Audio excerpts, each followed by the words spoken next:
Hi, it's Marissa. Hi, it's Sarah. And you're listening to Dog Health and Nutrition, The Puppy Gang Pawdcast. hosted by Puppy Gang Fresh Foods. Hi, everyone. We are here with Ingrid Castro, who is the owner of an amazing company that hopefully you know and love called Toronto Dog Moms. So we're really excited to have her on our podcast today to chat all about her brand. Just tell us a little bit about you and your dog and just how you started Toronto Dog Moms. Cool. So I started Toronto Dog Moms in 2018.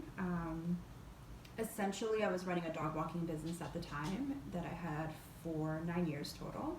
I just kind of felt like there was a niche audience here in the city with dogs, especially seeing so many different companies and things like that for regular parents, for human parents. So there's so many, baby and me classes and baby yoga, and I was like, what about the dog moms? They need something. So I started to kind of create something around that, and sold my dog walking business last year, and then just kind of continued with Toronto Dog Moms and have grown it since.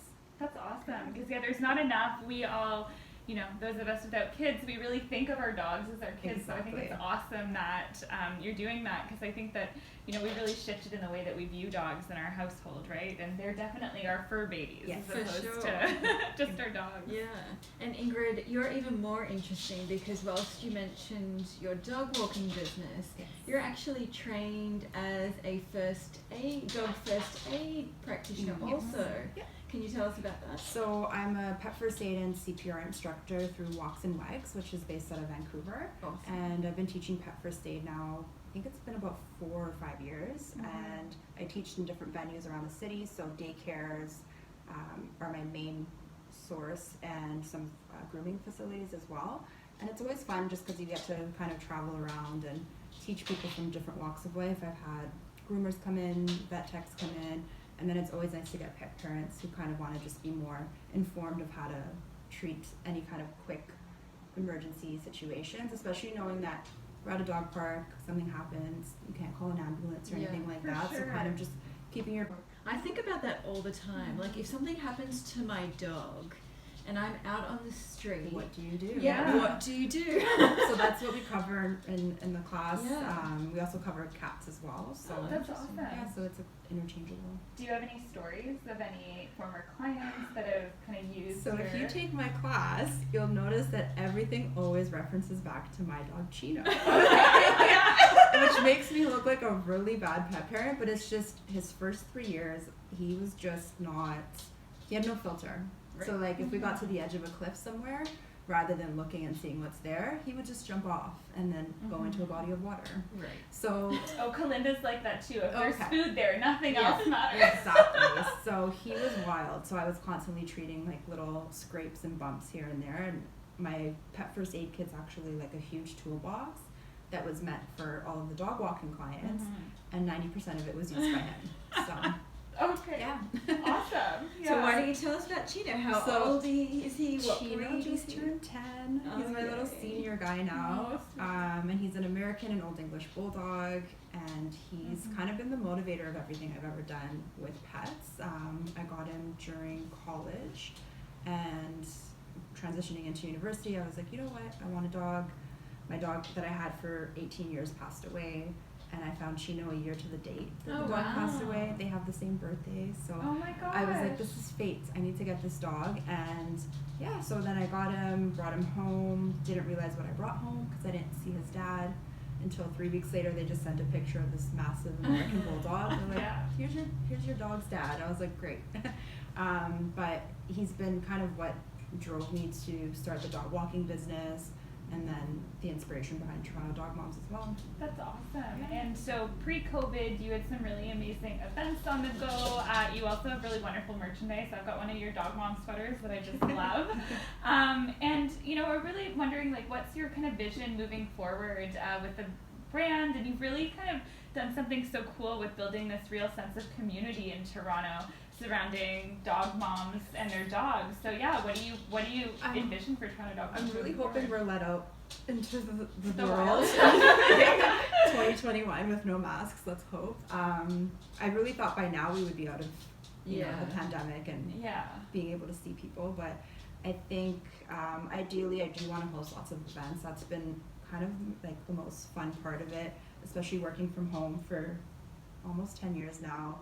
I don't have coworkers, so the markets and the in-person events are always my way of like talking to everybody. And then obviously like getting to pet everyone's dog is literally the only reason I do it. Yeah, I have to say, so the backstory, Sarah and I, when we launched Puppy Gang Fresh Foods, we were a vendor at Ingrid's events, and that's how we became friends and got to know each other. So I have to say, your favorite event that you ran was definitely your Halloween event, because seeing the dogs in those cute little costumes. I was so sad this year that we didn't have that. I was like watching everyone on Instagram with their costumes. I'm like, it's not the same.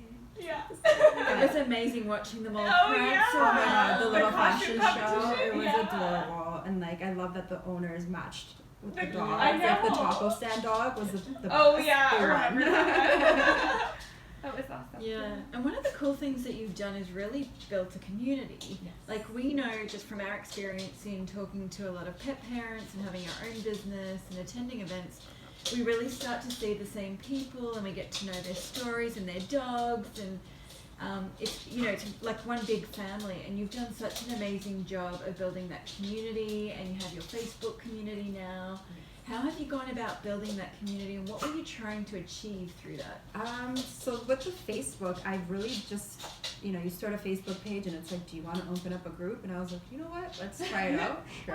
And I really didn't think anything of it, but now we're at, I think, over 800 people in that group, and it's become a really great resource of information, which is ideally what I wanted to do with the brand, is just be a resource of information for pet moms that are in the city, and it's like, okay, what's your favorite vet, what's your favorite groomer, and how to find things. So the group's really grown, and it's become a resource for a lot of pet parents. Yeah, it's such a supportive group.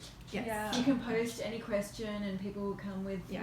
their experiences and some advice and Exactly. contacts. It's Yes. awesome. Yeah. That's really nice that you've built that. Yes, I'm hoping that, eventually we can put in more listings of things and dog parks and all of that in the city, and events. That was my main thing, was to promote any pet-friendly event in the city through the group, but obviously there was no events this year, so we had to get creative and just post other things. So if, for those of you that haven't seen Ingrid's merchandise, she has this one really cool sweater in particular that we love, the real housewives of Toronto. So it's the real dog moms Real of dog Toronto, moms of because Toronto. all of our Instagram stories are about 90 Day Fiance or Real Housewives, because I binge watched all of them through COVID. As I'm making your sweaters, I'm literally watching the Housewives. So it just came naturally to do something like that. That's awesome. Yeah. I think I learned that there was going to be a Real Housewives of Salt Lake City from your Did you? one of your stories. Okay. And when I saw that, I was like, oh yes, something else to watch. There's 5 episodes in now. It's very interesting. So it's honestly like, I love that I can kind of show a bit of my, like, what I like and my favorite things to watch, rather Your than just being personality, so it's not always about dogs, it's the housewives dogs sometimes. Yeah. Well, I think that's the whole beauty of your community, is that you've really created this community not just surrounding the dogs, but connecting other women in the city, which is wonderful, because as women ourselves and also women in business, it's just so nice to connect with other uplifting women who also love dogs. Yes, of course. exactly. Right. Yeah, and you've got some sweaters, you've got some nice brooches, you've got keychains. Where do you get your inspiration of what you're developing? Kind of off the top of my head, just whatever comes to me. I try to, slot in a couple hours a week to be like, okay, just either draw it on a piece of paper or go online and go through some magazines and just get ideas of something that I like and put my own spin on it. Nice. Yeah. And you started doing dog dad things as well. Yes. So Did you get some of the dog dads saying, hey, what about us? Yes. So we had lots of men who were like, what's going on? Especially with the dogs before Dude sweater. It was like, seriously? And the men were paying for it. They were like, seriously, I gotta pay for this? So I was like, okay, I gotta do something for the men. So we did the dog dad line, and it's been really great, especially for the holidays. It's been, a lot of people are getting it as a matching set to do Santa photos. I'm like, this is so adorable. So that's been really good too. So you're really seeing the rewards of your community building and your creativity paying off. That's awesome. Yeah. It's always fun to walk down the street and see someone wearing my sweater. I'm like, oh my god. So that's always nice. And they're at the dog park, obviously, with their dog. I'm like, this is awesome. Yeah. So what's your favorite dog park in the city?